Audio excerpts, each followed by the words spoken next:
Assalomu alaykum O'zbekiston. Xullas kalom, chempionda nima gap deyishlar bugun. Chempion operatsiyadan chiqdi, burnini Assalomu alaykum hammaga. Yaxshimisizlar, zo'rmisizlar? Mana alhamdulillah. Issiq edi. Birdaniga burnimni tuzatib oldim akalar. Yomon surib ketgan ekan, bir 6-2 ta ukkol oldim. Xudoga shukr, cho'tki qilib tuzatib oldim. Issiq edi, bir uxlamasdan turib jangdan chiqib, hozir do'stim bilan qaytyapmiz. Xudo xolasa inshaalloh bu boshlanishi. Sekin ana endi prof baysdan beraverasizlar Oktagon Liga.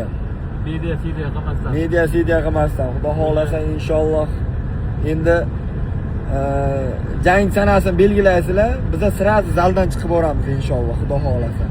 Zalda mehnatini kayfi boshqacha ekan, oshna. Вообще, ko'rdingiz, bir ish zalda shug'ullanib, shu rezultatni berdim. Bilmadim, bir yillarga shug'ullansam, menimcha Ilya Toporiya bilan ham ko'rishib berib bir salom qilib borsam kerak. Xudo Chay xolasa. ichkasa ichib borsam kerak. Inshaalloh, Xudo xolasa. O'zbekiston hazil-huzul gaplar ichida rost gaplar ham bor. Duo qilib turinglar. Xudo xolasa, darsi bo'lish davom etadi. Ikkita jaydari yigitni hikoyasi davom etadi. Umrlari uzoq bo'lsin.